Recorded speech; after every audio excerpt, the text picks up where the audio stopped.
శారదా చంద్రమౌళీసం రత్నగర్భగణేశ్వరం శంకరంచ ఋష్యశృంగేశం తుంగాం లోకగురూన్ భజే. ఉభయ జగద్గురువుల యొక్క పాదపద్మాలకి నమస్కారం చేసుకుంటూ, అలాగే నాకు ఈ జ్యోతిష విద్యను నేర్పిన గురువర్యులు జ్యోతిష బ్రహ్మ కీర్తిశేషులు శ్రీ ఈరంకి సూర్యనారాయణమూర్తి గారు, సూర్యశ్రీ దైవజ్ఞి గారి యొక్క పాదపద్మాలకి నమస్కారం చేసుకుంటూ, ఓం శ్రీ మహాగణాధిపతే నమః, శ్రీ గురుభ్యో నమః, హరి ఓం. వీక్షకులందరికీ నమస్కారం. ఆగస్ట్ మాసమందు ఏ విధమైనటువంటి గ్రహస్థితి ఉండబోతూ ఉన్నది, అలాగే ఆగస్టు నెలలో ఉండేటువంటి కుజగ్రహ మార్పు లేదా శనేశ్వరుని యొక్క వక్రగతి ఫలితము లేదా రవిగ్రహ మార్పు ఇత్యాది ఫలితాలు ద్వాదశ రాశుల మీద ఏ విధమైనటువంటి ప్రభావాన్ని చూపించబోతూ ఉన్నాయి, లేదా ఆ నెల రోజుల పాటు ఏ విధమైనటువంటి గ్రహస్థితి వల్ల ద్వాదశ రాశుల వారు ప్రభావాన్ని పొందబోతూ ఉన్నారు అనేటువంటి విషయాన్ని చాలా క్లుప్తంగా ఈ వీడియో ద్వారా తెలుసుకునేటువంటి ప్రయత్నం చేద్దాం. ముఖ్యంగా ఈ శాస్త్ర సంబంధమైనటువంటి విషయాన్ని అతి పురాణ గ్రంథమైనటువంటి గోచార దర్శిని వంటి ఉత్కృష్టమైనటువంటి గ్రంథం ఆధారంగా పూర్తి శాస్త్ర ప్రమాణాలతోటి ఈ విషయాలన్నింటినీ కూడా చెప్పడం జరుగుతూ ఉన్నది. ముఖ్యంగా ఈ ఆగస్టు మాసంలో ఉండేటువంటి గ్రహస్థితిని గనక గమనిస్తే, ఆగస్టు 2వ తారీఖున ఉత్తరా నక్షత్రం 2వ పాదంలోకి శుక్రుని యొక్క సంచారము జరుగుతూ ఉన్నది. అనగా శుక్రుడు తన యొక్క నీచక్షేత్రమైనటువంటి కన్యలోకి ప్రవేశం చేస్తారు ఆగస్టు 2వ తారీఖు నుండి. తదుపరి మాసం అంతా కూడా ఆయన అక్కడే సంచారం చేస్తారు. అలాగే 3వ తారీఖున మృగశిర నక్షత్రం 3వ పాదంలోకి కుజుని యొక్క సంచారం జరుగుతుంది. అనగా మిథున రాశిలోకి కుజుని యొక్క సంక్రమణం జరిగి ఆ నెలంతా కూడా కుజుడు అదే రకంగా ఆయన సంక్రమణం చేస్తూ ఉంటారు. అలాగే 18వ తారీఖున సూర్యుని యొక్క మార్పు, ఇప్పటి వరకు కర్కాటక రాశిలోకి ఆయన యొక్క సంచారం సాగింది. 18వ తారీఖున కర్కాటక సంక్రమణాన్ని వదిలిపెట్టి ఆయన సింహరాశిలోకి ఆయన యొక్క సంక్రమణాన్ని ప్రారంభం చేస్తారు. అంటే 18వ తారీఖు నుండి మాసం చివరి వరకు కూడా రవి యొక్క గమనము అనేటువంటిది సింహరాశిలోనే ఉంటుంది. ఆ తదుపరి మాసం చివరిలో 23వ తారీఖున మఖా నక్షత్రం 1వ పాదంలోకి బుధుని యొక్క సంచారం జరుగుతుంది. అంటే ఈ మాసంలో చాలా రోజుల పాటు కర్కాటక రాశి అందే సంక్రమణం చేసినటువంటి బుధ గ్రహము నెలాఖరులో 23వ తారీఖున సింహంలోకి మారతారు. అయితే ఈ మాసంలో గురుడి యొక్క స్థితిగతులన్నీ కూడా కర్కాటక రాశిలోనే ఆయన యొక్క సంక్రమణం సాగుతూ ఉన్నది కాబట్టి ఫలితాలన్నీ కూడా అక్కడి నుండి తీసుకుంటాం. అలాగే శనేశ్వరుని యొక్క స్థితి వక్రగతిలో ఉన్నది. ఆయన మీనరాశి యందు వక్రించి సంచారం చేస్తూ ఉన్నారు. ఆ ఫలితాలను దృష్టిలో పెట్టుకోవాలి.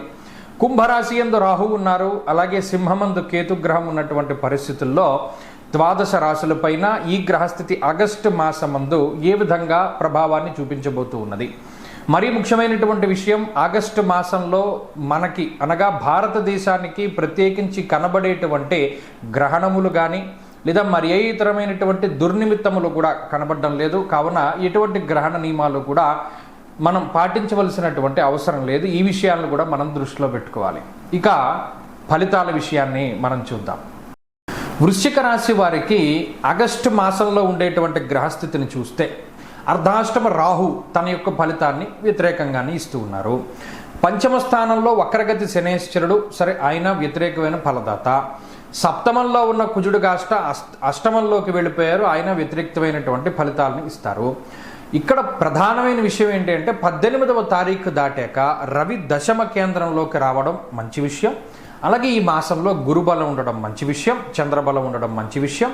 ఇవి కొంత అనుకూలించేటువంటి అంశాలు. అంటే ఈ మాసం ప్రధానంగా గురుబలం మీదే ముందుకు వెళ్ళాలి, ఇంకే బలము లేవు. అటు 9లో రవి ఉన్నప్పుడు విచారే నవమే రవవు అన్నారు. అంటే ఏదో ఒక రకమైనటువంటి విచారానికే కారణమవుతారు. అయితే ఇక్కడ 9లో గురుగ్రహం ఉన్నప్పుడు కొంచెం అటు భాగ్యానికి సంబంధించినటువంటి విషయాలకి ఆయన కారణమవుతూ ఉంటారు. ముఖ్యంగా ఆయన 9వ స్థానంలో చాలా యోగ్యమైనటువంటి శుభ ఫలదాత. అర్ధంచ స్వకులాచార గృహలాభ సుభోజనం అన్నారు. కొన్ని మూలమైనటువంటి గ్రంథాల్లో మరొక మాట కూడా చెప్తూ ఉంటారు. అర్ఘ్యంచ ఇంకో మూలమైనటువంటి గ్రంథాల్లో భాగ్యానికి సంబంధించిన విషయాలతో పాటుగా అదృష్టాన్ని సూచించేటువంటి విషయాలు కూడా చెప్తూ ఉంటారు. సరే, ఏదైనా అదృష్టమైనా భాగ్యమైనా ఏదైనా కొంచెం ఈ అష్టమ స్థానంలోంచి నవమంలోకి వచ్చినప్పుడు అష్టమంలో చేసినటువంటి ఏదైనా మనం మంచి ఉపాసన కానీ లేదా దైవ దర్శనాలు కానీ తీర్థయాత్రలు కానీ ఇటువంటివి ఏమైనా ఉంటే ఆ ఫలితాలన్నీ 9లోకి వచ్చాక ఇస్తూ ఉంటారు గురుగ్రహం. కాబట్టి అది చాలా గొప్ప విషయము. అందువల్ల ఆర్థికాభివృద్ధి కలుగుతూ ఉంటుంది, ఐశ్వర్యం కలుగుతూ ఉంటుంది, ఇందాక చెప్పినట్టు అదృష్టం కలుగుతూ ఉంటుంది. అంతేకాకుండా అష్టమంలో కుజుడిచ్చేటువంటి దోషాన్ని కొంత గురుడు తగ్గిస్తూ ఉంటారు. అక్కడ కుజుడు ఏమిస్తారు? అష్టమ స్థానంలో స్థానభ్రంశ, ఆయన స్థాననాశం రుణచ్ఛేద అష్టమస్తే ధరాసుతే, అంటే స్థాననాశాన్ని కలిగించవచ్చు, రుణచ్ఛేద వచ్చిన డబ్బు వచ్చినట్టు ఖర్చు చేయించేస్తాడు. పలానా వాడి దగ్గర నువ్వు అప్పు తెచ్చావు కాబట్టి వాడికి డబ్బులు కట్టాయి, లేదా పలానా వాడి దగ్గర ఇంత చేబోదులు తీసుకున్నావు కాబట్టి వాడికి ఇచ్చాయి, ఇలా వచ్చిన డబ్బు వచ్చినట్టు ఖర్చు పెట్టేస్తాడు. కానీ ఇక్కడ రూపాయి మిగలడానికి గురుడే ఉపయోగపడతారు. కాబట్టి ఈ మాసం అంతా కూడా గురుబలం మీదే వెళుతుంది. అలాగే మాసంలో 18వ తారీఖు దాటిన తర్వాత మరింతగా రవి బలం కూడా పెరుగుతుంది. కాబట్టి అటు దశమంలోకి రవిగ్రహం యొక్క సంచారం వస్తుంది. కాబట్టి ఆయన కూడా చక్కగా అర్ధసిద్ధి సదారోగ్యం బంధు సంతోషవర్ధనం అన్నారు. అంటే అటు మరలా మనకి వృద్ధిని సూచించేటువంటి విషయాలు, ఉద్యోగపరమైనటువంటి విషయాలని ఎక్కువగా రవి సూచిస్తున్నారు. ఈ మాసంలో కుటుంబపరమైనటువంటి విషయాలపైనే ఎక్కువ మీరు కాన్సన్ట్రేట్ చేయవలసి వస్తుంది, అంటే ఎక్కువ శ్రద్ధ పెట్టవలసి వస్తుంది. ఇంట్లో ఉండేటువంటి ఏదైనా గుప్తమైనటువంటి విషయాలు బయటికి వెళుతూ ఉండడము, ఇంకొకళ్ళ ప్రమేయంతో ఇంట్లో ఉండేటువంటి వాళ్ళపైన వారి ప్రమేయంతో ఇంట్లో ఉండేటువంటి వారు కొంత వ్యతిరేకంగా ప్రవర్తిస్తూ ఉండడము, దాన్ని ఇన్ఫ్లుయెన్స్ అవ్వడం అని చెప్తూ ఉంటారు. అంటే చెప్పుడు మాటలు వినడం ద్వారా మీ మీద కొంత వ్యతిరేకమైన అభిప్రాయాన్ని వారు పొందుతూ మీ కోడల్లో, కొడుకులో, లేకపోతే పిల్లలో, లేకపోతే మనవలో, లేకపోతే అల్లుళ్ళో, కూతుర్లో, ఎవరో భార్యతో సైతంగా ఎవరైనా సరే, భర్తతో సైతంగా ఎవరైనా సరే ఇతరుల మాట విని మీ మీద కొంత వారు వ్యతిరేకంగా మాట్లాడుతూ ఉండడం, ఇది మీరు గమనిస్తారు ఈ మాసంలో. అది ఒకటి కొంత ఇబ్బంది పెడుతుంది. అదేంటి మనం ఇంత చేశాం కదా, ఎవరో చెప్పిన మాటలు పట్టుకుని వీళ్ళు ఇలా మాట్లాడుతున్నారంటే అని ఒక్క బాధ కలుగుతుంది. అది ఒక్కటి మినహాయించి మిగతా ఏ విషయంలోనూ కూడా వృశ్చిక రాశి వారికి ఇబ్బందులు కలగవు.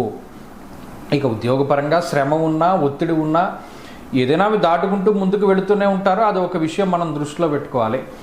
అయితే ఈ మానసిక అశాంతిని తొలగించుకోవడానికి మాత్రం వీరు ఎప్పటికప్పుడు సుబ్రహ్మణ్యారాధన చేస్తూనే ఉండాలి.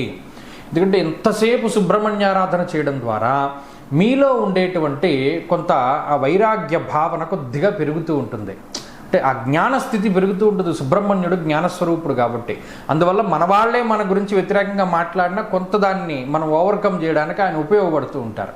అందువల్ల సుబ్రహ్మణ్య ఆరాధన ఎక్కువగా చేస్తూ ఉండడము, సుబ్రహ్మణ్య భుజంగ ప్రయాత స్తోత్రాన్ని కానీ, లేదా కరావలంబ స్తోత్రాన్ని కానీ, లేదా అనేక రకాల స్తోత్రాలు, లేదా అష్టోత్తరాన్ని కానీ, ఏదో శరవణ భవ అనేటువంటి మంత్రాన్ని కానీ ఏదో ఒకటి మీకు అది పారాయణ చేస్తూ ఉండడం. ఏమీ లేదు, మనకేమీ తెలియదు, సుబ్రహ్మణ్య స్వామి దేవాలయానికి వెళ్ళి దండం పెట్టుకుంటూ ఉండడం, దీపారాధన చేయడం, ఇటువంటివి కూడా మంచి ఫలితాలని ఈ మాసంలో ప్రసాదిస్తాయి.